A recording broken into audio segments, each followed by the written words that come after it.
8절 말씀을 찾겠습니다. 구약 성경 열왕기상 제17장 8절입니다.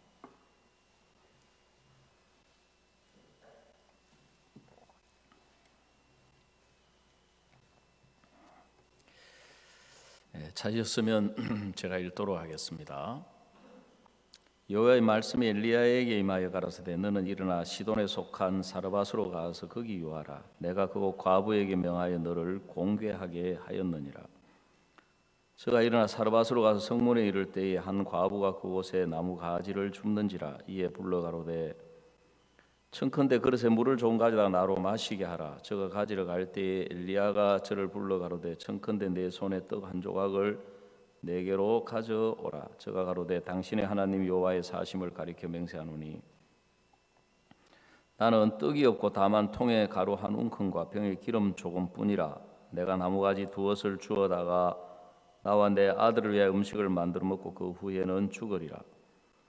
엘리야가 저에게 두려워 말고 가서 내 말대로 하려니와 먼저 그것으로 나를 위하여 작은 떡 하나를 만들어 내게로 가져오고 그 후에 너와 내 아들을 위하여 만들라. 이스라엘 하나님 여호와의 말씀이 나 여호와가 비를 지면에 내리는 날까지 그 통에 가루는 다하지 아니하고 그 병의 기름은 없어지지 아니하리라 하셨느니라. 저가 가서 엘리야의 말대로 하였더니 저와 엘리야와 식구가 여러 날 먹었으나 여호와께서 엘리야로 하신 말씀같이 통에 가루가 다하지 아니하고 병의 기름이 없어지지 아니하니라. 16절 말씀까지 읽어드렸습니다. 하나님 우리와 함께하고 계시면서 어떤 일들, 어떤 계기를 통해서 우리 속에 하나님을 경험하기를 원하시는 것을 알 수가 있습니다. 똑같이 기근이 찾아왔고 똑같이 굶주림이 찾아와서 흉년 속에 고통하고 있었는데 이 사르밧 과부가 받은 축복은 그에게 하나님의 사람이 찾아왔었다는 것입니다. 하나님의 말씀을 가지고. 제가 경북 구미교회에서 이렇게 사역을 하고 있을 때인데요. 제가 이동에 가서 어떻게 지내다 보니까 뭐 땅 알아보고 뭐 이리 지내다 보니까 형제 자매들 집에 신방을 통 많이 못한 거예요. 지금은 뭐 코로나라는 핑계라도 있지만 그때는 코로나도 없을 때인데 그리고 우리 교회에 이제 전기 사업을 하시는 그때 형제님이 계셔가지고 그 형제 자매들도 직원으로 이제 취직도 여러 명 해가지고 있는 회사인데 제가 회사를 찾아갔습니다. 찾아가가지고 그 마침 가니까 이제 그 회사 대표되는 형제님이 자리에 계셔서 이제 이런 이야기 저런 이야기를 나누었습니다. 그분은 구원받은 지 오래되신 분이고 또 우리 박옥수 목사님 교회에서 신앙도 하셨었고 저하고 개인적으로 좀 구원받은 지 오래되신 분이다 보니까 잘 아는 사이여서 그래 이런저런 이제 이야기를 하다가 마침 그때 우리 IYF가 시작된 지 한 5년 차 그리고 이제 굿뉴스코 또 월드캠프 막 교회가 이제 이런 일들이 이제 막 일어나고 있을 때였거든요. 그래 무슨 이야기 끝에 이런 때 형제님 같이 구원받은 지 오래되신 분이 좀 우리 선교회를 위해서 또 목사님 하시는 일을 위해서 사업하시는 분이니까 좀 물질적으로 뒷받침을 좀 힘있게 하시고 믿음으로 발을 디뎌보면 얼마나 좋겠습니까? 그래 이 형제님이 웃으시면서 아니 이런 세계적인 일을 하는데 1,000만 원 가지고 되겠습니까? 5천만 원 가지고 되겠습니까? 저는 쏙도 모르고 이제 제 이야기의 반응을 보이니까 그렇지요. 뭐 1,000만 원, 5천만 원 그래가지고는 뭐 어디 갖다 붙일 때나 있겠습니까? 이왕 하려면은 그래도 한 10억은 좀 해야 그래도 뭐 좀 안 되겠습니까? 하니까 허허하고 웃으시는 거예요. 기가 막히다는 듯이. 그러면서 이제 회사 사정을 이야기를 하시는데 갈수록 이제 사업이 어려워져 가지고 이제 손익분기점에 도달한 지가 몇 년 됐는데 이제 이 상태로 계속하면 사업을 하면 할수록 회사가 적자가 난다는 거죠. 그리고 하는 일이 앞으로 전망도 별로 불투명하고 그래서 이 사업을 접고 싶은데 마음에 걸리는 게 형제 자매님들이 직원으로 있어가지고 당장 이 사람들 어디 내보낼 데도 없고 고민이라는 거예요. 그 이야기 들으니까 제가 마음에 얼마나 부끄럽고 미안한지, 야 진짜 얼굴이 뜨뜻해가지고 뜨거운 차를 마셔서 얼굴이 화끈화끈한지 부끄러워서 얼굴이 뜨뜻해가지고 오래 앉아 있지를 못하고 그냥 대충 얼버무리고 이제 돌아오면서 제 마음속에 야 네가 목사라고 너 웃긴다. 성도 사정도 모르고 아무것도 모르면서 가서 마음도 헤아릴 줄도 모르고 뭐 어째 뭐 몇 천만 원이 어떻고 뭐 10억이 어떻고 너 웃긴다. 진짜 마음에 너무너무 참 부끄러운 거예요. 목사가 되면 성도 사정도 알고 마음도 헤아릴 줄도 알고 이해도 하고 받아줄 줄도 알고 그래야 되는데 이거 뭐 천리 먼 거리의 이야기를 끄집어냈다 싶으니까 참 그때 미안했거든요. 근데 제가 그때 열왕기상을 읽고 있었는데 그날 이제 돌아와서 17장을 쭉 읽으면서 보니까 하나님의 사람 엘리야가 그 하나님이 어디를 보내셨느냐 하면은 너는 시돈에 속한 사르밧 과부에게 가서 거기에 유하라. 내가 그 과부를 명하여 너를 공개하게 하였느니라. 그러는 거예요. 그 전까지 엘리야가 그리 시냇가에 숨어가지고 하나님이 까마귀를 통해서 떡과 이제 고기를 가져다 주셔가지고 떡과 고기를 먹고 시냇물을 마시며 지냈는데 비가 이제 계속 안 오니까 시냇물이 마른 거죠. 그래서 하나님이 엘리야에게 너는 시돈에 속한 사르밧 과부에게로 가라. 내가 그 과부에게 명하여 너를 공개하게 했다. 그래 이 기간 동안에 너를 먹여 살리도록 했다. 그래 엘리야가 그리고 이제 우리 생각에 야 우리는 이제 딱 대부분 생각이 그렇게 돌아가잖아요.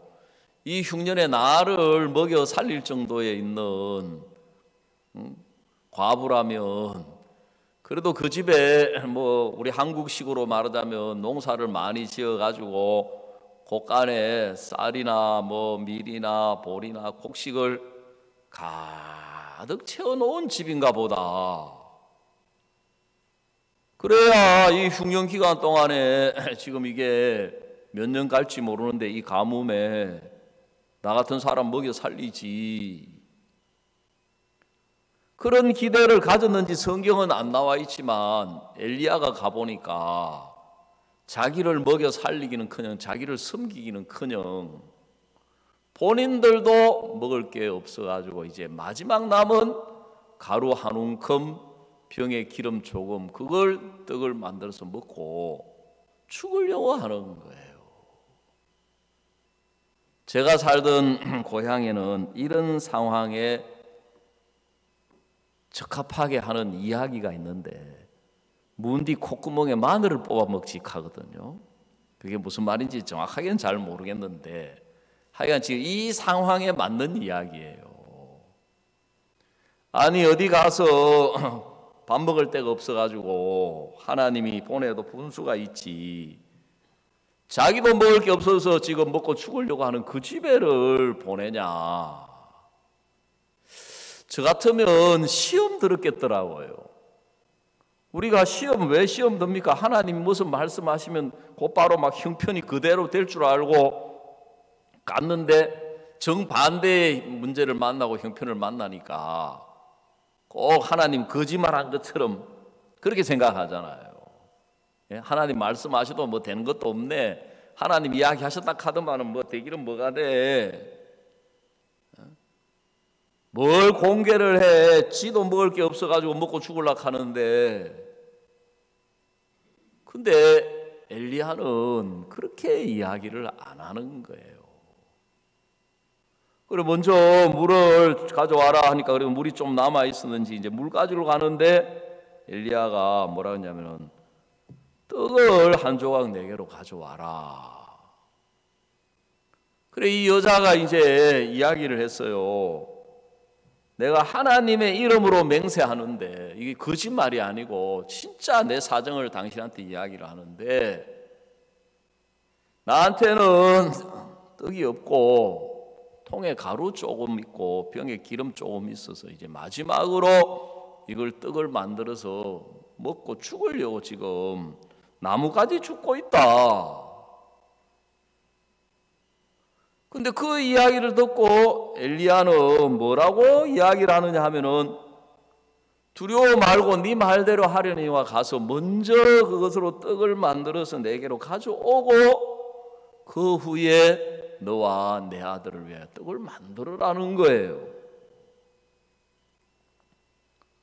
그 말이 안 되는 게 그거 지금 있는 거 이거 먼저 주고 나면 자기에게 남는 게 아무것도 없잖아요.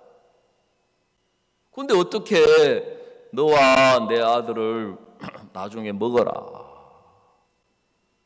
근데 엘리야가 하는 이야기가 뭐냐면은 우리 17장 14절 말씀을 한번 다 같이 읽어 보십시다. 시작. 이스라엘 하나님 여호와의 말씀이 나 여호와가 비를 지면에 내리는 날까지 그 통에 가루는 다하지 아니하고 그 병의 기름은 없어지지 아니하리라 하셨느니라. 엘리야가 하는 말이 하나님이 뭐라고 말씀하셨느냐 하면은 지면에 비를 내리는 날까지, 이 흉년이 끝날 때까지 그 통의 가루는 다하지 아니하고 그 병의 기름은 없어지지 아니한다고 하셨다. 이걸 가리켜서 이제 뭐라고 하느냐 하면은 기적의 가루통이다, 기적의 기름병이다 그러는 거예요.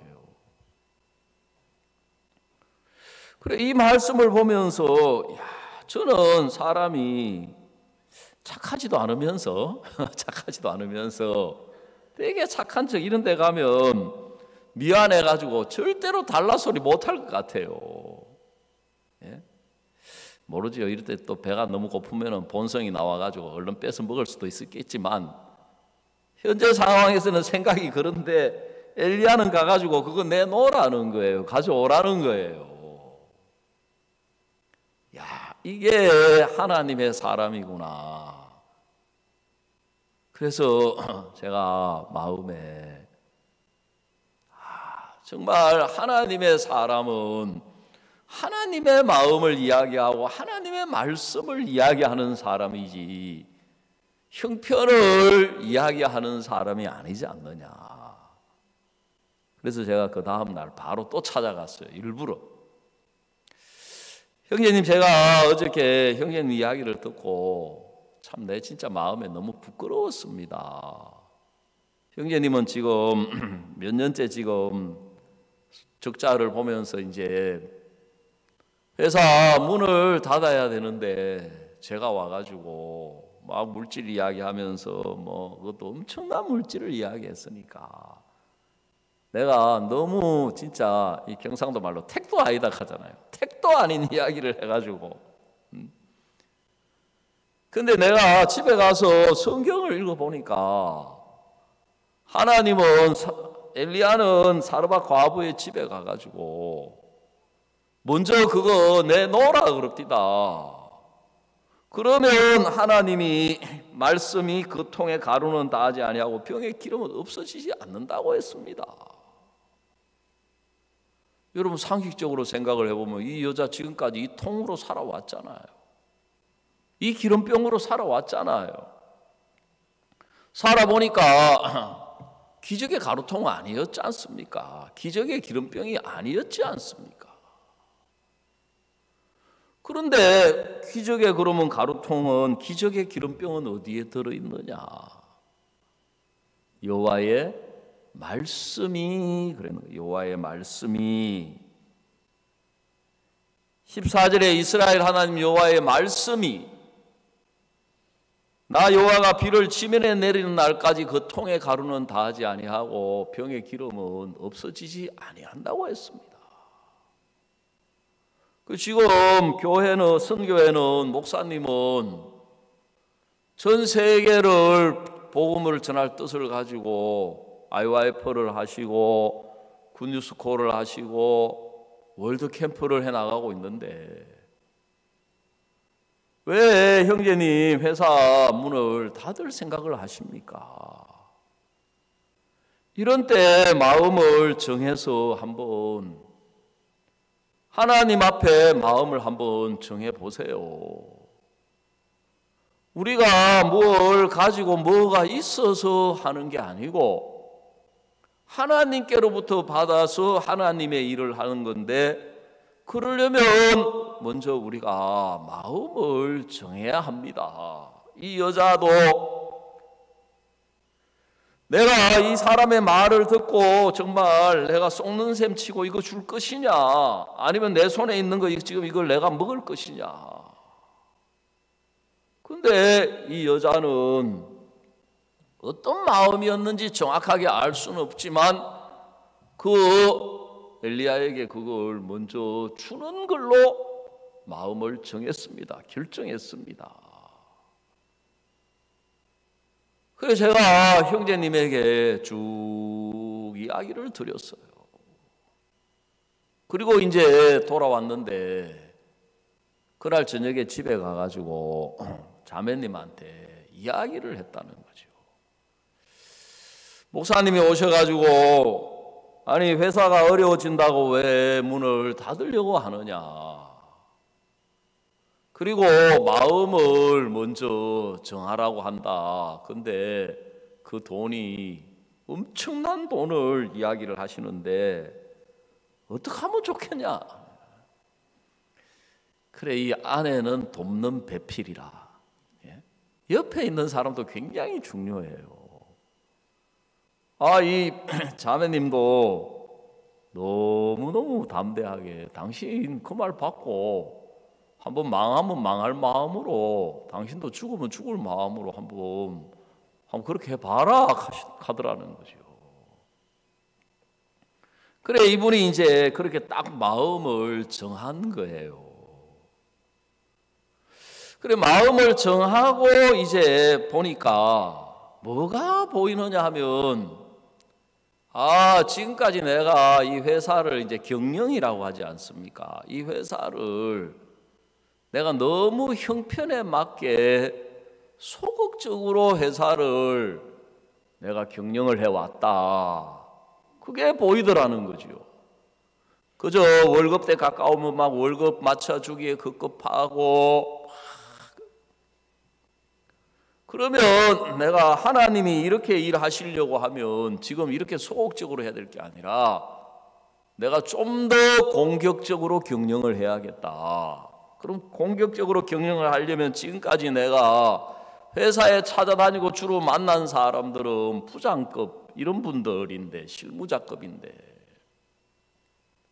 앞으로 사장들을 만나고 내가 부담스러워도 내가 그룹의 회장단, 회장단 그러면 회장님, 부회장님, 그 그룹의 전무, 상무, 뭐 이사 이런 분들 만나야 되겠다. 그래가지고 이분이 딱 마음을 바꾸고 그 회사를 경영을 이제 하신 거예요. 똑같은 회사인데, 똑같은 일인데. 그래서 저는 이제 뭐 모르지요. 그냥 교회 이제 형제자매. 그 나중에 보니까 진짜 하나님이 역사하셔서 생각지 못했던 길이 열리고 문이 열리는 거예요. 여러분, 우리는 살아가면서 우리한테 한번 주어진 이 인생, 제가 근간에 청년들을 만나가지고 청년들하고 대화를 이렇게 쭉 좀 해보면, 제가 그때 청년 때에 가지고 있었던 마음, 생각, 그게 이제 생각이 나는 거예요. 왜냐하면 저는 진짜 제가 이게 겸손이 아니고, 저도 형제 자매들하고 똑같이 나한테 한 번 주어져 있는 이 인생, 지난번에 우리 김상은 형제님이 간증하시는가, 인생 한번 멋지게 한번 살아봐야 되겠다 했는데, 멋지게 사는 게 뭔지, 결국 멋지게 사는 게 결국 돈 많이 버는 게 멋지게 사는 건지 모르겠는데, 저도 나한테 한 번 주어진 인생인데 이왕이면 보니까 세상에 잘 사는 사람도 많고, 높은 위치에 있는 사람도 많고, 유명한 사람도 많고. 그래, 제가 어릴 때 좀 책 읽는 걸 좋아해가지고 플루타크 영웅전 하는 책을 좀 읽어봤거든요. 그게 주로 뭐 알렉산더, 시저 막 이런 사람들. 또 중학교 다닐 때, 초등학교 때 교양 경시대회라 그래요. 고전 읽기 막 이런 것들이 있었어요. 그래가지고 이제 막 우리나라의 뭐 이순신 장군, 강감찬, 한번 우리 집 사람한테 이런 이야기를 하니까 우리 집 사람이 저한테 말해요. 당신 왜 그리 교만한지 좀 이해가 간다 하면서 알겠다 하더라고요. 네. 책 속에서 그런 사람들만 만나고 상대하다 보니까 자기도 뭐 그런 사람인 줄 알고 말이지. 네. 그렇다 하면서 이제 저한테 아주 면상장기를 탁, 면상장기 아세요? 네.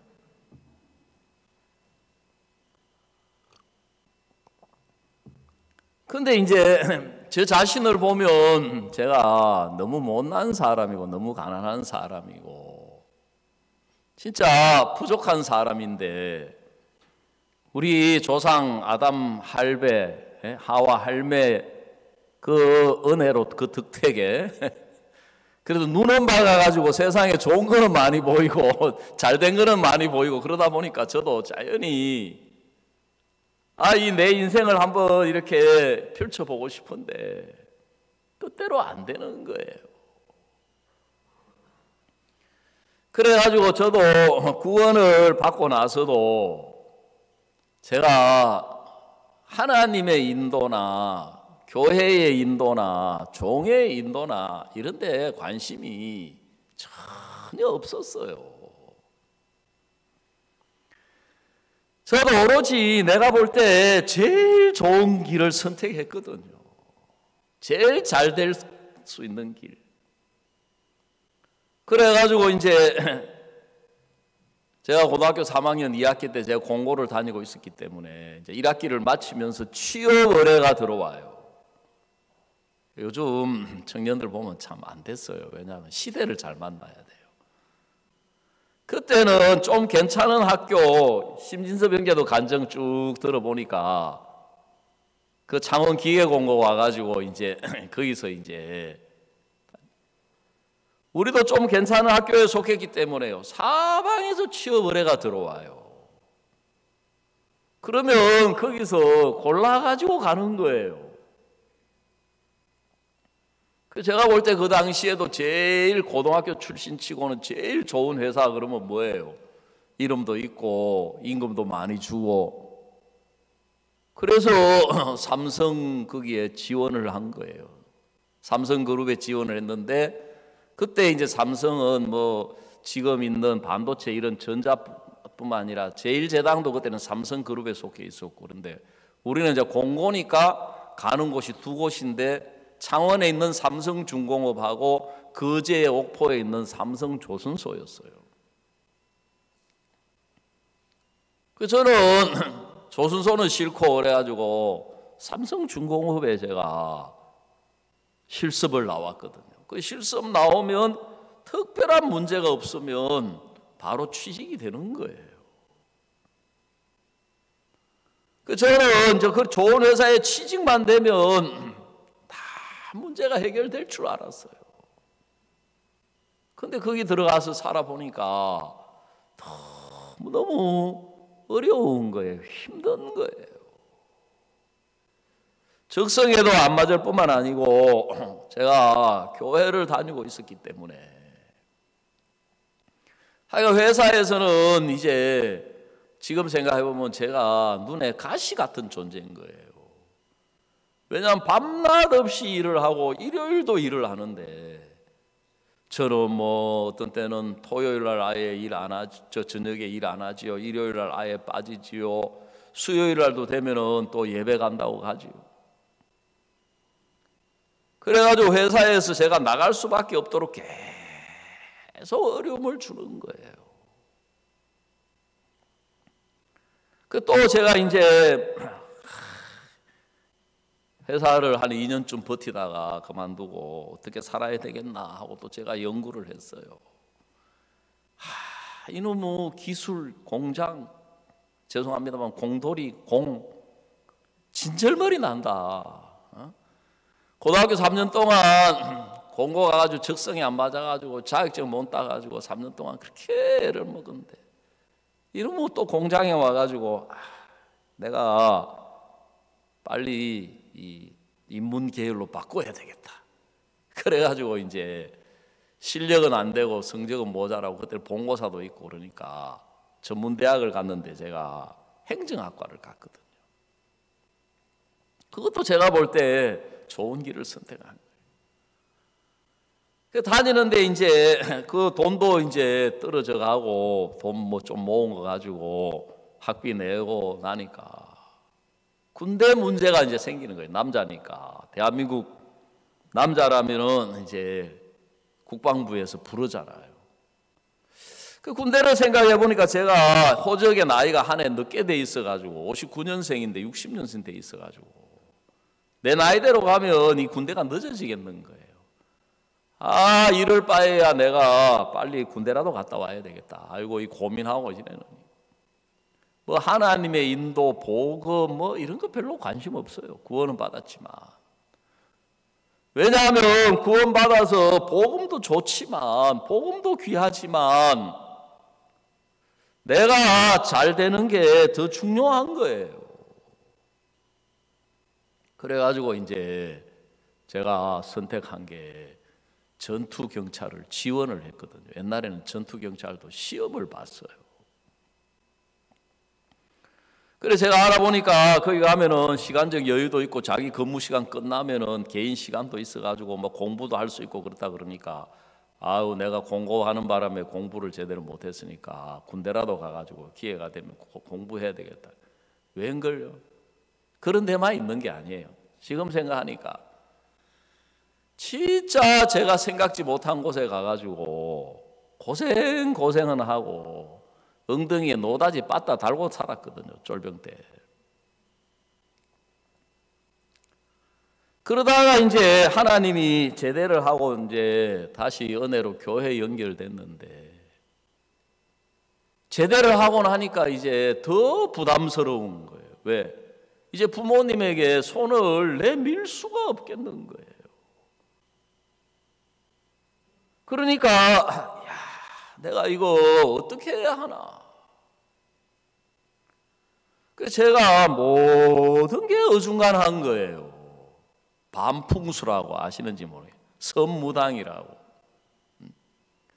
이것도 아니고 저것도 아니고 반풍수 직구성방하고 선무당 사람 잡는다 그러더만은 제대하고 나니까 다시 내가 공장으로 갈 수도 없고 이 인문계열로 다시 내가 앞으로 살아가려고 하니까 길은 안 보이고.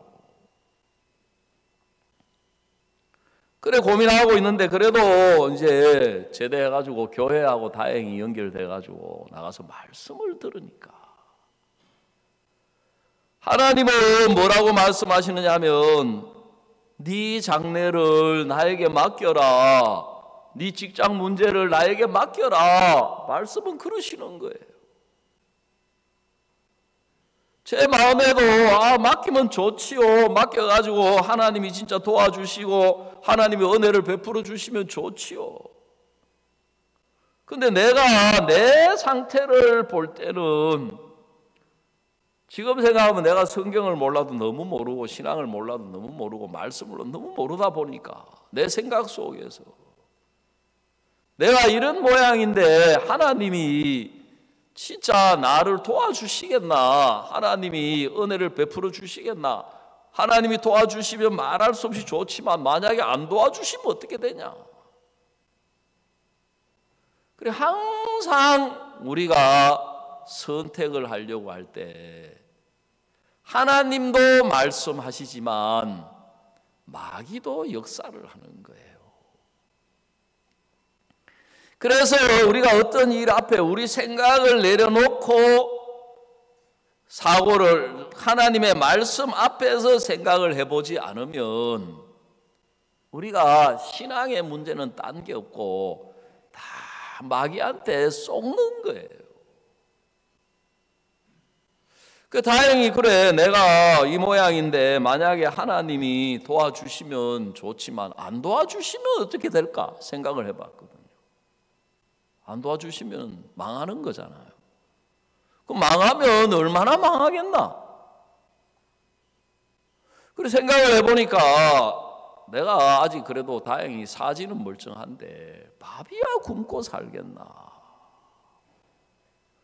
그러면서 내 마음에 하나님 내 장래를 내 직장 문제를 주님 내가 당신의 손에 맡기겠습니다. 당신의 손에 내려놓겠습니다. 그래 생각을 해보니까 내려놓고 나서 생각을 해보니까 그래 하나님이 내가 직장이 필요한 걸 아시는데 내 장래가 하나님이 나를 이끌어 주시면 하나님이 예비하신 직장을 주실 거고 만약에 안 주신다면 내가 어떻게 살아야 될까? 그래도 교회 가면은 뭐 변소 청소도 하고 교회는 항상 일이 필요하니까 내가 주일학교 신발장 정리도 하고 그렇게 살아야 되겠다. 내가 고민해가지고 나올 수 있는 길이 없으니까 답이 없으니까. 그 하나님이 아버지신데 아버지가 내가 직장 없이 빈둥거리고 논팽이처럼 사는 걸 보면 직장을 주실 거고 안 주시면 어떡하냐? 안 주시는 대로 내가 살아야 되겠다. 딱 마음을 정한 거예요.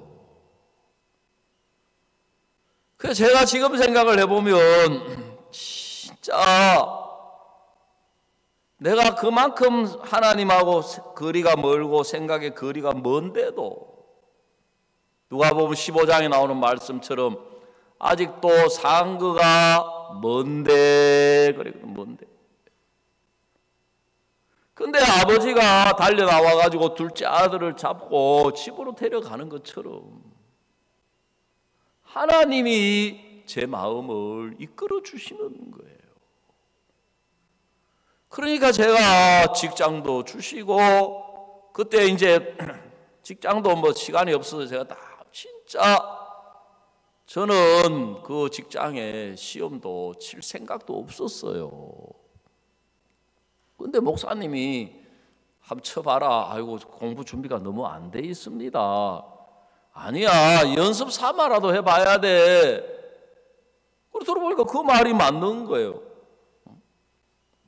또 이제 제가 시험 합격은 했지만 아무 조건도 없는데 결혼해라. 여러분 그래서 내가 한번 하나님이 제 인생 속에 하나님이 나를 이끌어 주시면 내가 조건이 없고 가진 게 없고 아무것도 없을지라도 내가 생각할 수 없는 이런 길로 하나님이 인도해 주시는구나. 여러분, 우리가 예수님의 은혜로 죄를 사함받았다. 우리가 예수님의 은혜로 의롭게 되었다. 거룩하게 되었다. 성경 베드로 전서 한 군데 찾아보시겠습니다. 베드로 전서 2장 22절.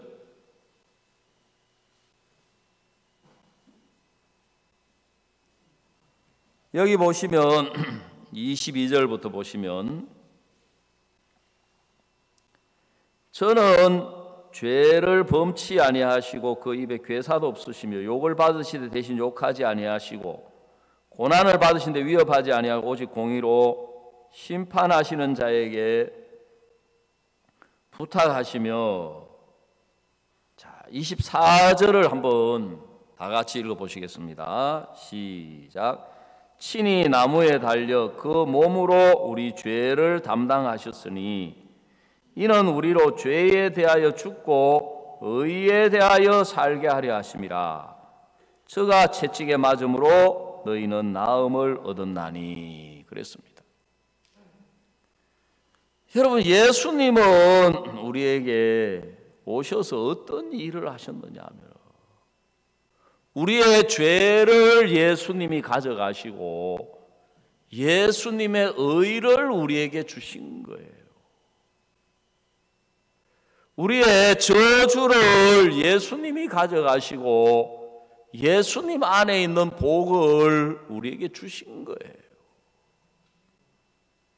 다시 말씀드리자면 예수님은 우리의 저주받고 죄악된 삶을 예수님이 가져가시고 거룩하고 의롭고 온전한 예수님의 삶을 우리에게 주신 거예요.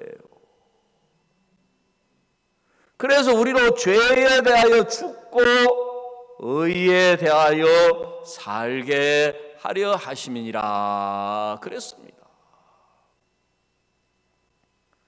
근데 사탄이 이제 우리에게 그걸 못하게 하는 거예요. 내가 내 길을, 내가 내 인생을 내가 쥐고 살아가려고 애를 쓰도록 만드는 거예요.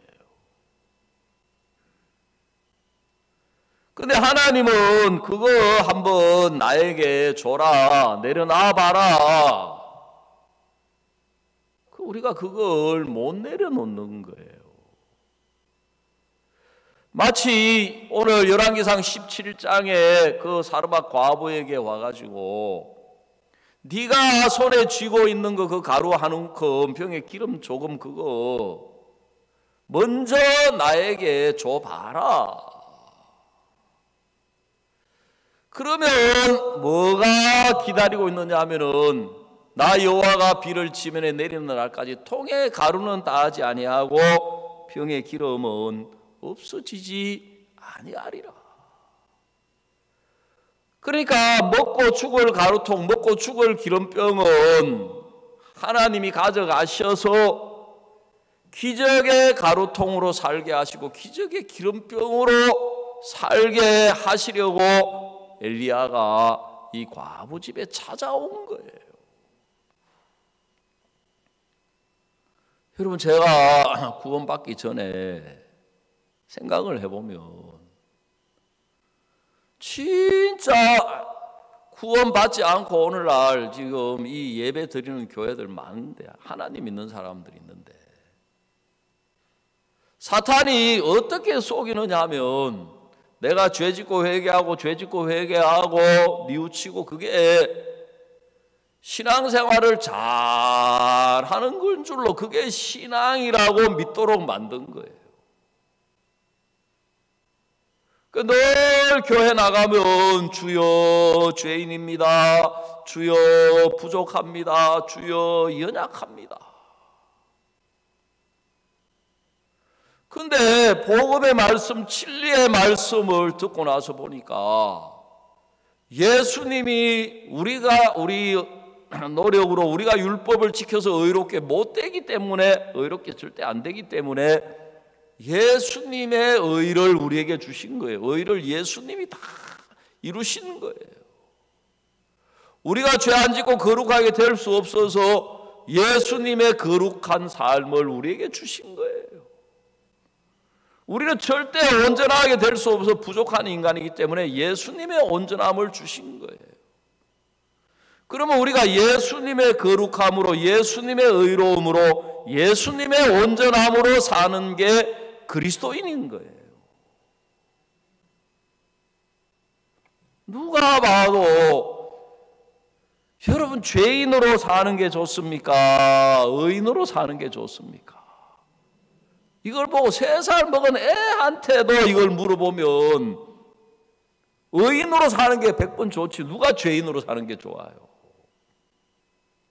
그런데 신앙의 세계는 안 그래요. 왜요? 사탄이 사람들을 속이기 때문에. 내가 죄인으로 사는 이게 정상이고 의인이라고 하는 그게 비정상이고 그게 이단이라고 생각하는 겁니다. 그러니까 죄인의 삶을 살고 죄인의 생각을 가지고 살아가는 그게 오히려 하나님 앞에 더 양심적이고 그게 더 올바른 거라고 믿고 있는 거예요.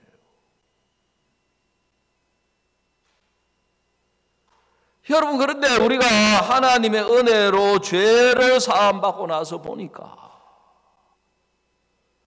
하나님이 이렇게까지 의롭게 해놓으시고 이렇게까지 거룩하게 해놓으시고 이렇게까지 온전하게 해놓았는데도 사탄이 그걸 못 받아들이고 지금 내가 붙들고 있는 신앙이 있어요. 교회 다니는 사람들도 자기가 붙들고 있는 자기 신앙이 있어요. 내가 애쓰고 내가 노력하고 내가 죄 안 짓고 살려고 하고 내가 하나님 뜻대로 살려고 하고 내가 율법 지키려고 하는 그걸 꽉 붙들고 있는 거예요. 근데 여러분, 오늘 아침에 우리가 좀 생각해보고 싶은 게 뭐냐면 우리가 구원은 받고 죄 사함은 받았는데 우리는 여전히 우리의 삶을 살고 싶어 하는 좋든 싫든 나에게 주어진 내 인생을 내가 여전히 살아가려고 하는 거예요. 하나님은 우리에게 때때로 어려움을 주시거나 문제를 주시는 것 원인 가운데 하나가 뭐냐면 우리 자신을 하나님의 손에 내려놓고 하나님에게 맡겨서 하나님으로 말미암아 사는 것이 무엇인지 믿음으로 사는 게 뭔지를 한번 경험해보고 싶어요. 제가 어릴 때 동네 엿장수 아저씨가 와요. 예? 엿장수 가위질을 몇 번 하느냐 물으니까 엿장수 마음이라 하잖아요. 지 마음이지 하는데 엿을 먹고 싶어요. 그런데 엿을 사 먹을 돈이 있어야 말이지. 그 옛날에는 막 엿 돈 기해도 뭐 가지고 오면 되잖아요. 뭐 유리 조각 뭐 하여간 막 쇠붙이 뭐 이런 거 이제 엿장수 이제 고물 장수 비슷하잖아요. 근데 망설이는 거예요. 왜? 그거 잘못해서 가져갔다가는 아버지가 아시는 날에는 엉덩이 불나니까 이제. 그래서 엿장수가 아무리 가위질을 해도 아이들이 망설이고 안 사 먹어요. 그래가지고 이제 어떻게 하느냐 하면은 엿을 딱 옆판에다가 이거 가위로 탁탁 쳐가지고 맛보기라고 들어보셨어요? 한 조각씩 나누어 주는 거예요. 애들에게.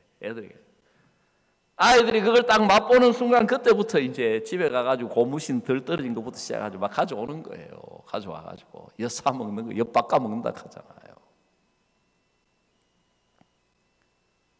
여러분, 우리가 왜 이렇게 사느냐 하면 하나님을 맛보지를 못해서 그래요. 예수 그리스도를 맛보지를 못해서 그래요. 저도 제가 참 어리석어 가지고 내가 내 자신의 삶을 붙들고 사는 사람인데 하나님이 그걸 내려놓게 하는 거예요. 그걸 포기 한번 해보게 하는 거예요. 그래서 제가 창원에 와가지고 행복하게 사는 이유가 딴 거 아무것도 없고 예수님 안에서 예수님으로 살아보니까 문제될 게 아무것도 없는 거예요. 예수님 안에서는. 왜냐하면 예수님 나한테 문제지 예수님에게는 문제될 게 아무것도 없는 거예요. 뭐 사실 큰 어려움도 없지만 제가 생각하는 것 중에 하나, 내가 볼 때 불가능하게 보이고 내가 볼 때 안 될 것처럼 보이고 내가 볼 때 어려울 것처럼 보이는 것들이 있어요. 보이는 사람이 있어요. 형편을 만나요.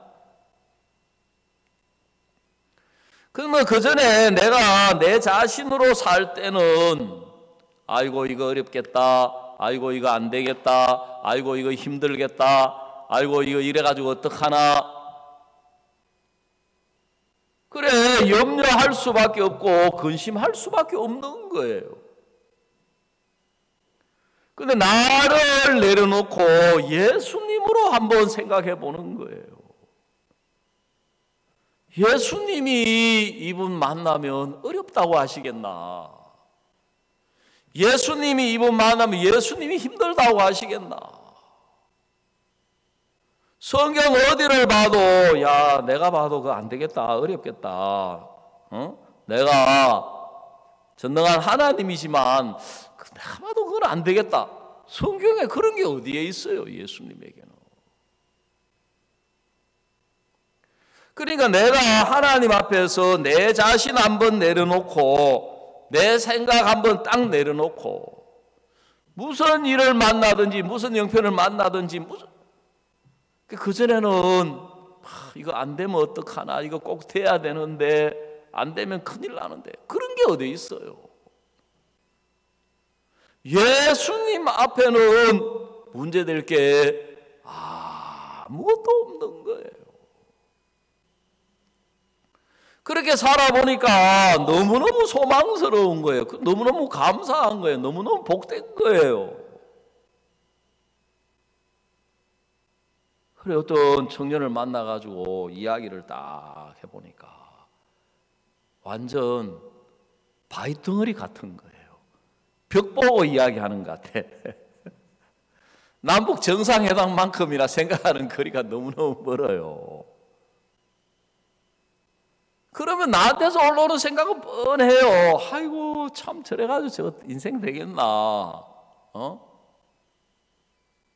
그거는 내 생각이에요. 그런데 예수님은 뭐라고 말씀하시느냐 하면은 성경에 보니까 하나님이 능히 이 돌들로도 아브라함의 자손이 되게 하시리라 그러시는 거예요. 여러분, 아이고 돌덩어리하고 살락하니까 괴로워서 못 살겠네, 답답해서 못 살겠네, 그게 좋아요? 하나님이 능히 돌들로도 아브라함의 자손이 되게 하시리라, 그게 좋아요? 여러분, 구원 안 받은 사람만 어리석다고 해야 되는 게 죄송하지만 구원 받아도 우리가 하나님 보시기에 다 사탄에 쏟고 있어요. 너무 어리석어요. 예? 여러분, 근심하는 자로 사는 게 좋습니까? 항상 기뻐하는 자로 사는 게 좋습니까? 근데 왜 항상 기뻐하는 자로 안 살아요? 이런 이야기 하면은, 목사님, 기뻐할 일이 있어야 기뻐하지요. 기뻐할 일이 있어 보세요. 예? 왜 근심하겠어요? 누가 근심하고 싶어서 근심하는 줄 아세요? 걱정하고 싶어서 걱정하는 줄 아세요? 기뻐할 일 좀 줘가면서 좀 기뻐하라고 해보세요. 지금 하나님하고 그 싸움이에요. 하나님 뭐라 한 줄 아세요? 아니 예수님이 너 기뻐하도록 했으니까 예수님으로 말미암아 기뻐하며 살아봐. 그러면 기뻐하는 일이 계속 일어나.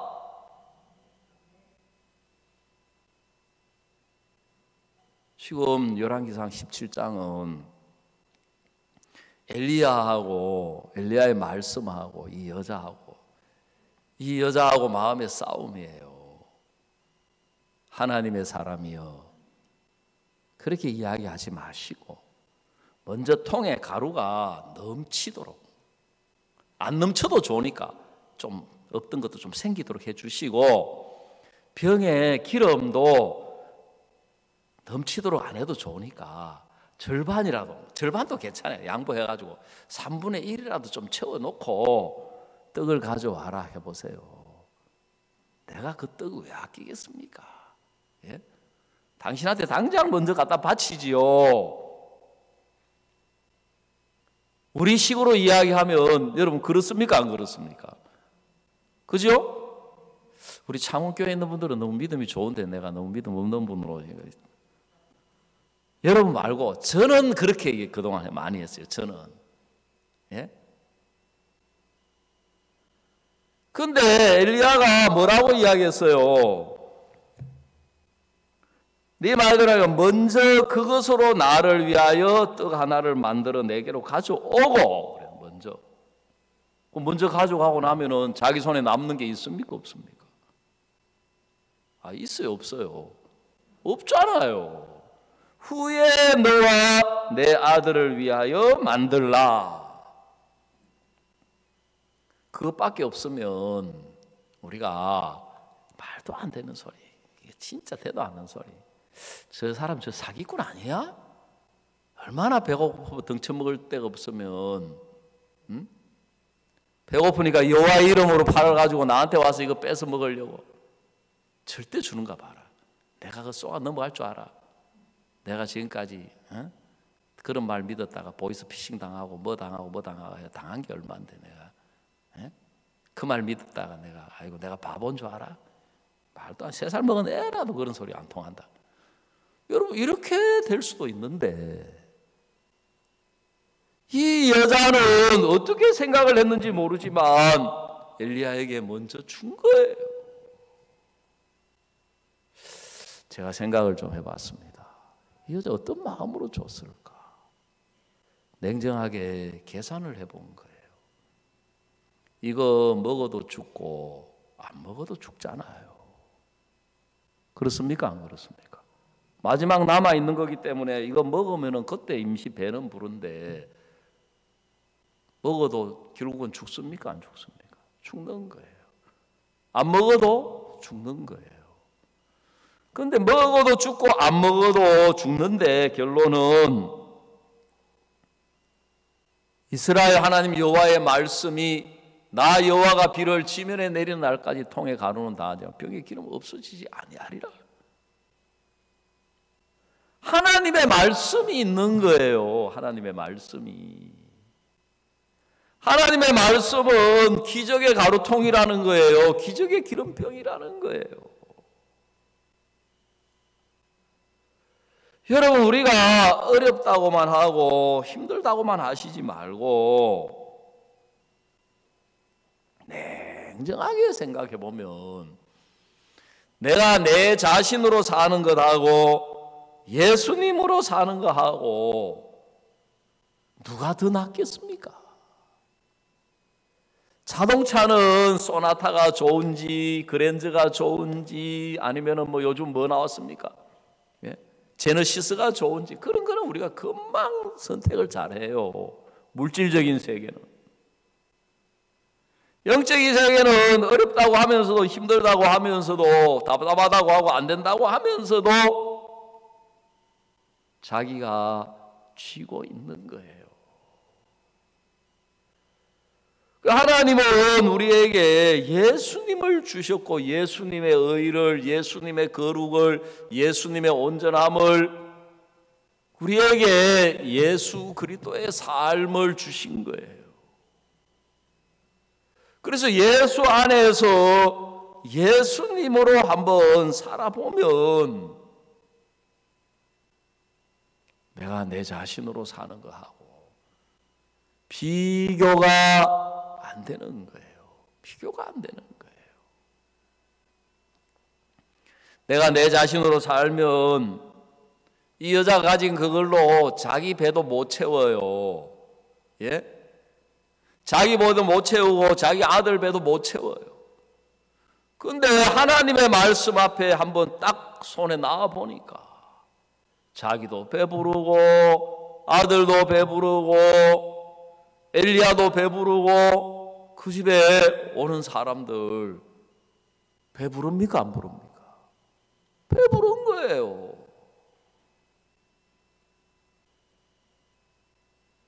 여러분 그게 얼마나 놀라운 일인지 모르는 거예요. 그래 성경에 보니까 고린도후서 6장 10절에 근심하는 자 같으나 항상 기뻐하고 그랬어요. 내가 볼 때는 근심할 일이 많아요. 염려할 일이 많고 보는 것마다 근심거리, 염려거리가 많잖아요. 우리가 살면서. 그런데 예수 안에서 예수님이 우리에게 주신 삶은 항상 기뻐하는 자다. 가난한 자 같으나 많은 사람을 부유하게 하고, 그래서 예수님으로 사는 신앙이라는 게 특별히 우리가 할 수 없는 일을 우리가 이루려고 애를 쓰는 게 아니고, 우리 마음이 예수님 편에서 예수님이라면 이걸 뭐라고 하실까? 예수님이라면 이걸 어떻게 생각하실까? 예수님이라면 이건 어떻게 보실까? 여러분 2021년을 우리가 한번 그렇게 살아보시는 거예요. 아멘? 그러면 절대로 내가 보는 거하고 똑같을 수 없지요. 절대로 내 생각하고 똑같을 수 없지요. 그런데도 우리는 뭐가 좋다고 내 생각을 못 버리는 거예요. 사단한테 속아가지고. 뭐가 옳다고 자기 생각을 선택하는 거예요. 뭐가 좋다고 자기 자신을 선택하는 거예요. 뭐가 좋다고 형편을 선택하는 거예요.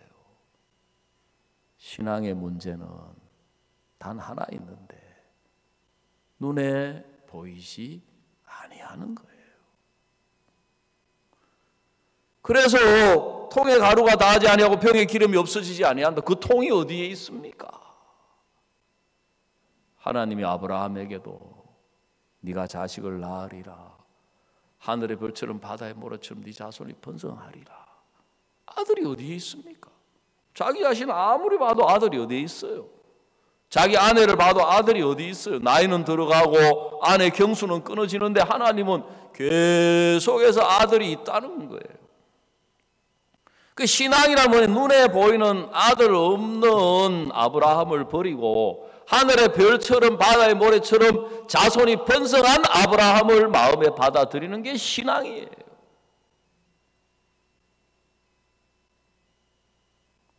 그래서 하나님은 아브라함에게 아들을 먼저 안 주시고 아브라함이라고 하는 이름을 먼저 주신 거예요. 무엇을 먼저 주셨다고요? 아브라함이라는 말은 많은 무리의 압이란 뜻이에요. 많은 무리의 압이란 뜻이거든요. 당신 이름이 뭐요? 예, 아브라함이요. 아브라함? 많은 무리의 압이 아들이 많은가 보죠. 딸은 몇 명입니까? 한 명도 없는데요. 근데 당신이 무슨 아브라함이야? 말도 안 되는 소리. 근데 하나님이 주신 이름은 아브라함이다. 아멘.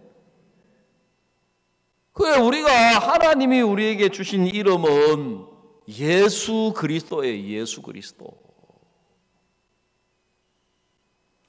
하나님이 우리에게 주신 이름은 예수라고 하는 이름을 주신 거예요.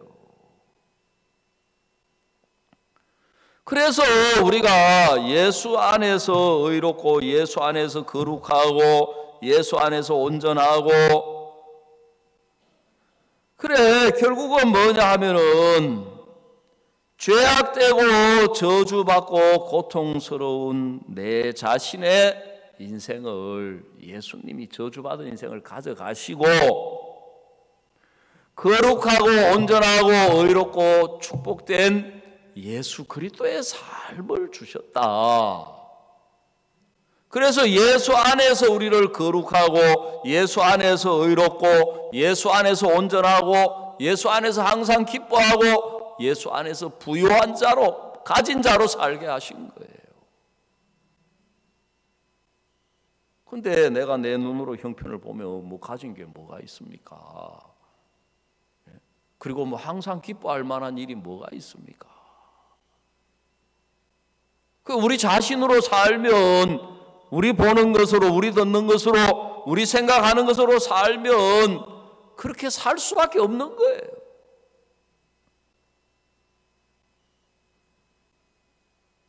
제가 복음을 들은 목사님은 오창명 목사님이시라고 하는 분인데 그분은 지금 오영신 오영도 선교사님 아버지시거든요. 그분이 목회를 하기 전에 고아원을 하셨어요. 그 고아원에는 원장을 고아들이 아버지라고 부르거든요. 그래 이분이 이제 어떤 사람이 고아원 그 원장이 고아원을 경영을 하시다가 이제 우리 그 오창명 목사님이 원장님이 되신 거예요. 그래가지고 이제 아이들이 이제 중학교를 마치고 초등학교를 마치고 중학교 갈 때가 됐는데 얘들아 중학교 가야 안 되겠나? 그러니까 아버지 저는 중학교 안 가고 공장에 취직할래요. 그러는 거예요. 그래 야 공장에 네가 지금 한참 공부를 해야지. 그래야 배워야 되고 그래야 너희들 앞으로 장래에 훌륭한 사람도 될 수 있고 그런데 공장을 왜 가려고 해? 아버지 우리가 공장에 가서 일을 해야 돈이 생기고 돈을 벌어야 빵도 생기고 과자도 생기고 뭐 이렇게 생기잖아요. 그래 이야기를 해보니까 먼저 계시던 원장님이 아이들에게 어떻게 교육을 시켰느냐 하면 중학교 가면은 안 좋은 거다. 공부하면 머리 아프다. 골치 아프다. 맞잖아요. 공부 즐겁습니까? 행복합니까? 네? 공장에 취직하면 돈 나온다. 그러면 너가 과자도 먹을 수 있고 옷도 살 수 있고 너가 하고 싶은 대로 할 수 있다.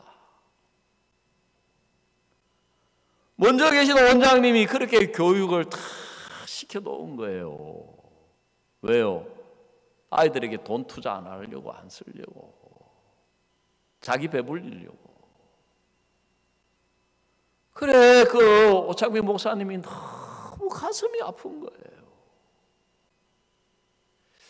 야, 이 아이들의 장래를 생각하면 초등학교만 나와가지고 안 되잖아요. 최소한 고아인데다가 중학교는 나와야 되는데 그것도 지금 고아원에 뭐 넉넉해서 하는 게 아니고 지금 없는 가운데 어렵게 해가지고 지금 어떻게든 시키려고 하는데 그 이 원장님 마음, 이 아버지의 마음을 아이들이 진짜 모르고 못 받아들이는 거예요. 그래서 이제 모아가지고 이야기를 했어요.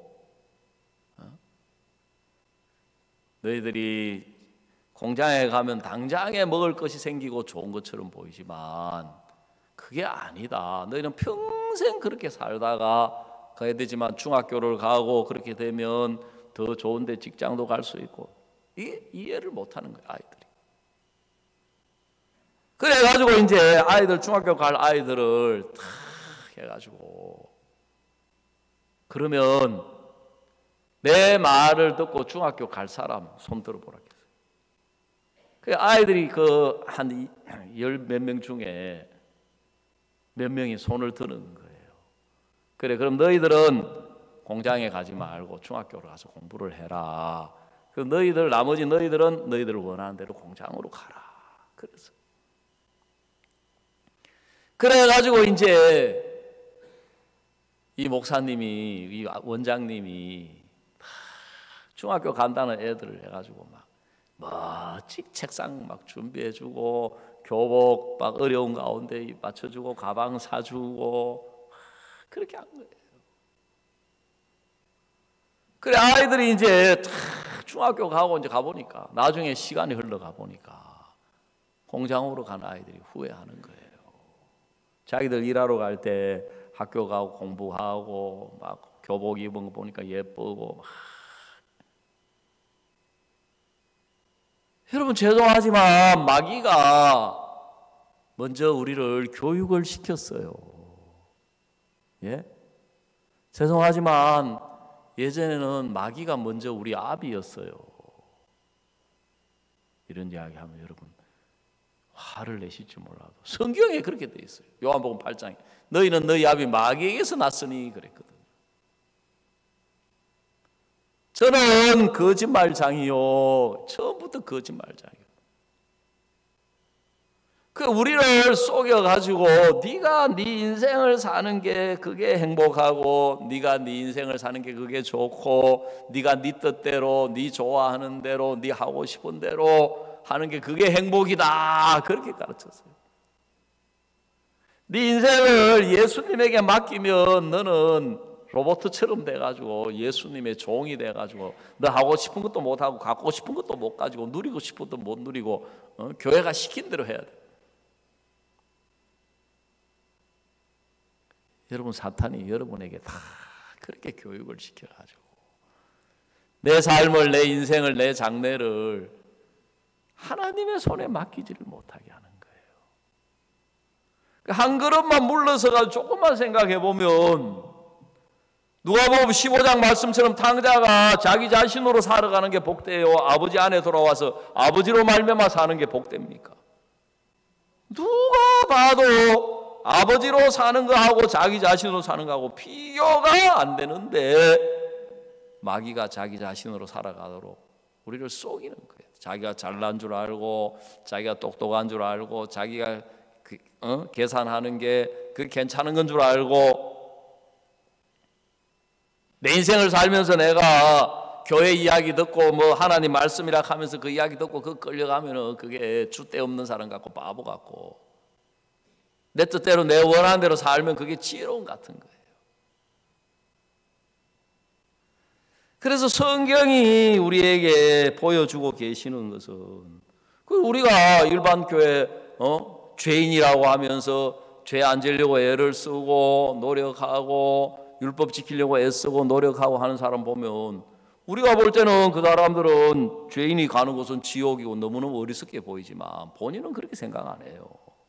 자기는 잘한다고 생각하고 있어요. 자기는 선하게 산다고 생각하고 자기는 깨끗하게 산다고 생각하고 자기는 진실하게 산다고 생각하고 자기는 하나님 위하고 충성하고 산다고 생각을 해요. 왜요? 제가 구원받기 전에 그렇게 신앙했거든요. 그리고 그게 믿음이라고 그게 하나님을 위하는 거라고 속이는 거예요. 제가 19살 될 때까지 그렇게 살았거든요. 우리가 구원은 받았지만 여전히 자기 자신을 내려놓지는 않는 거예요.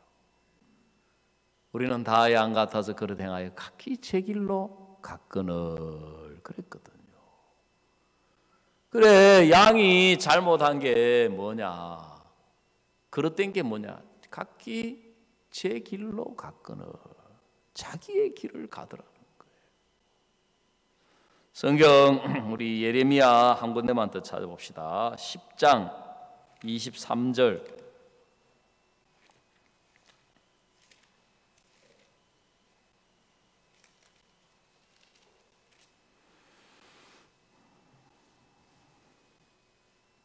예레미야 제10장 23절입니다.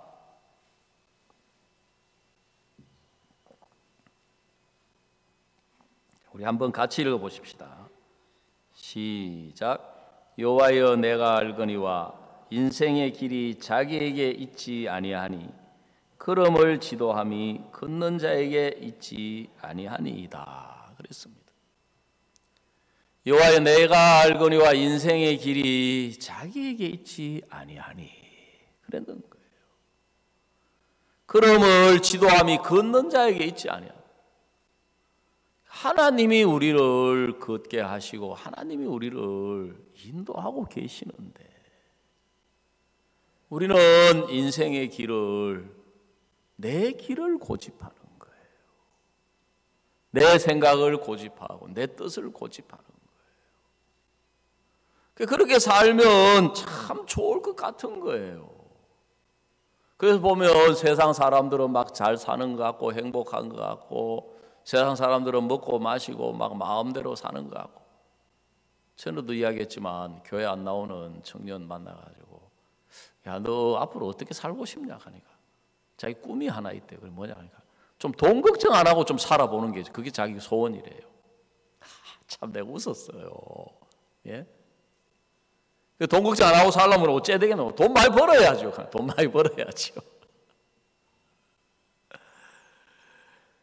그러니까 사람들은 그 모양만 보고 마음의 세계를 못 보니까 부자들은 하고 싶은 대로 다 하고 사는 줄 알았는데 그런 사람 아무도 없어요. 대통령도 자기 마음대로 못해요. 대통령도 자기 뜻대로 못해요. 예? 저는 정치를 모르지만 대통령 되신 분들이 될 때는 좋았는데 끝마칠 때는 항상 불안하대요. 왜 그렇겠습니까? 전직 대통령들의 말로를 보면 몰라요. 자살하거나 감옥에 가거나 자기가 감옥에 안 가면 아들이 감옥에 가거나 자기가 감옥에 가면 아들 둘이 감옥에 가거나 아니면 망명하거나 그렇게 마음이 모든 걸 다 가진 것 같아도 그렇게 두려운 거예요. 불안한 거예요. 사람의 마음이. 여러분 우리는 인간적으로 볼 때 가진 것 없고 그렇지 모르지만 하나님은 우리에게 예수님을 주신 거예요. 그 예수님 안에 예수님 하나님의 모든 축복을 담아 주셨어요. 그래서 예수님을 믿는 믿음으로 살면 우리 마음이 얼매일지 않는 거예요. 물질에 매이지 않는 거예요. 형편에 매이지 않는 거예요. 내 자신에게 매이지 않는 거예요. 내가 내 자신으로 살아가려고 하니까 내 부족한 거, 못난 거, 연약한 거 이게 다 문제가 되는 이유가 뭐냐면 내 자신으로 살아가려고 하기 때문에 문제가 되는 거예요. 저도 오랜 동안 구원받았지만 진짜 내가 내 자신을 보면 부족한 것도 많고 허물도 많고 연약한 것도 많고 거기서 올라오는 생각은 무엇밖에 올라가요? 내가 이 모양인데 뭐가 되겠나? 내가 이 모양인데 하나님 내 기도 들어주시겠나? 내가 이 모양인데 하나님 날 도와주시겠나? 역사하시겠나? 은혜 베푸시겠나? 거기서 아무리 생각을 해도 하나님이 도와주시거나 역사하시거나 은혜 베풀 것 같은 생각이 나올 수가 없어요. 근데 내 자신 내려놓고 예수님 안에서 생각해 보면 여러분 예수님 안에서 하나님이 우리를 안 도와주실 이유가 없는 거예요. 하나님 우리에게 은혜를 베풀지 아니하실 이유가 없는 거예요. 자기 아들을 아끼지 아니하시고 우리 모든 사람을 위하여 내어주시니가 어찌 그 아들과 함께 모든 것을 우리에게 은사로 주지 아니하시겠느냐. 예수님 안에서 생각을 해보면 정말 우리가 예수님으로 말미암아 놀라운 삶이 준비되어 있는 거예요. 먼저 내게로 가져오고 너와 그 후에 너와 내 아들을 위하여 떡을 만들라. 그래서 먼저 우리 자신을 주님 앞에 한번 내려놔보고 먼저 우리 자신을 주께 드려. 그러면 그 후에 예수 안에 주님이 우리를 위하여 예비하신 것이 우리에게 이미 예수 안에서 주어져 있다는 사실을 깨닫게 되는 거예요. 발견하게 되고 알게 되는 것입니다. 그래서 베드로전서에 우리로 하여금 죄에 대하여 죽고 의에 대하여 살게 하려 하심이라 그랬습니다. 죄에 대하여 죽고 의에 대하여 살게 하려 하심이라. 저가 채찍에 맞음으로 너희는 나음을 얻었나니 너희가 전에는 양과 같이 길을 잃었더니 이제는 너희 영혼의 목자와 감독 되신 이에게 돌아왔느니라 그랬습니다. 여러분 2021년 특별한 것 말고 우리 안에 예수님 계시니까 성령으로 찾아오셨으니까 어떤 문제, 어떤 형편, 어떤 일들 앞에 내 생각 나오고 내 판단 나오고 내 감정 나오겠지만 그거 말고 예수님이라면 뭐라고 말씀하실까? 예수님이라면 어떻게 보실까? 이 일에 대하여 이 형편에 대하여 예수님이라면 어떻게 일하실까? 예수님이라면 어떻게 일하기를 원하실까? 그걸 생각해보고 잘 모르면 성경을 펴가지고 찾아보고 우리가 그렇게 2021년을 한번 살아보시면 죄송하지만 8번 맛본 녀석들이 집에 가가지고 고무신짝 있는 거 없는 거 다 가져오듯이 우리가 우리 자신으로 살 사람 아무도 없을 것입니다. 오늘 오전에는 여기서 말씀 마치도록 하겠습니다. 기도드리겠습니다. 하나님 아버지, 주님께서 우리에게 우리의 죄를 가져가신 것뿐만 아니라 우리의 슬픔과 우리의 고통과 우리의 저주를 다 가져가시고 예수님의 의를 거룩함을, 예수님의 온전함을, 예수님으로 복되게 살 수 있는 이 크고 놀라운 은혜를 주셨습니다.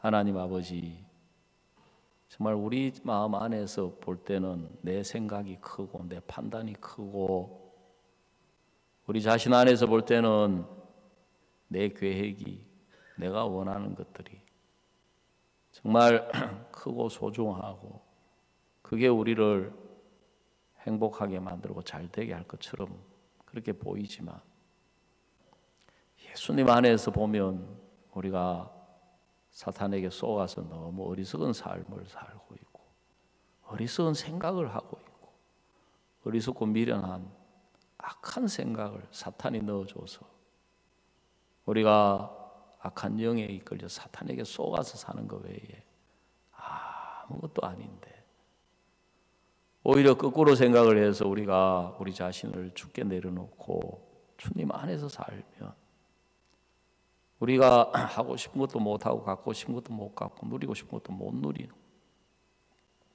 그렇게 될 줄로 생각을 하다 보니까 참 우리가 어리석게 우리 생각을, 우리 판단을, 우리 자신을 선택한 결과가 문제 앞에서 근심해야 하고 염려해야 하고 그렇게 할 수밖에 없었습니다. 저는 2021년 하나님 우리에게 소망의 한 해를 주셨습니다. 예수님 안에서 주님이 우리에게 주신 말씀 안에서 약속 안에서 우리가 예수 그리스도로 말미암아 사는 것을 주님 우리가 맛보기를 원하시고 경험하고 정말 깨닫기를 원하시는데 하나님 우리 아버지 정말 2021년 한 해 내 자손이 땅에 티끌같이 되어서 동서남북에 편만할지며 땅의 모든 족속이 너와 내 자손을 인하여 복을 얻으리라고 하셨습니다. 하나님 우리 아버지 이 온라인 시대에 우리가 가장 복음 전하기 좋은 시대를 주셨습니다.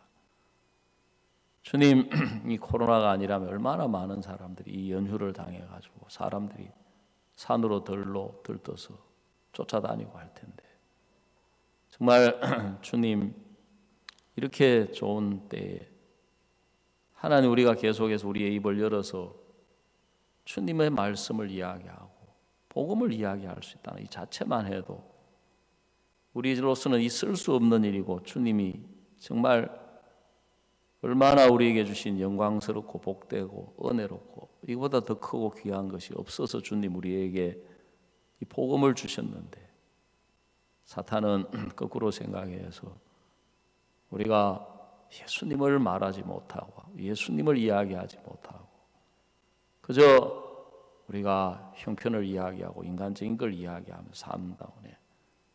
우리가 시간이 지나고 나면 남는 게 아무것도 없는데 하나님 우리가 먹어도 주를 위하여 마셔도 주를 위하여 살게 하시고 우리가 입을 열면 복음이 나오고 예수 그리스도의 말씀이 나와서 이 어두운 세상을 소망으로 복음의 진리로 밝힐 수 있도록 오늘 이 자리에 우리가 있는 한 사람 한 사람 돌아보시고 축복하시고 은혜를 베풀어 주시옵소서. 주님 앞에 감사와 영광을 돌립니다. 예수님의 이름으로 기도드리옵나이다. 아멘. 예, 광고 드린 것처럼 우리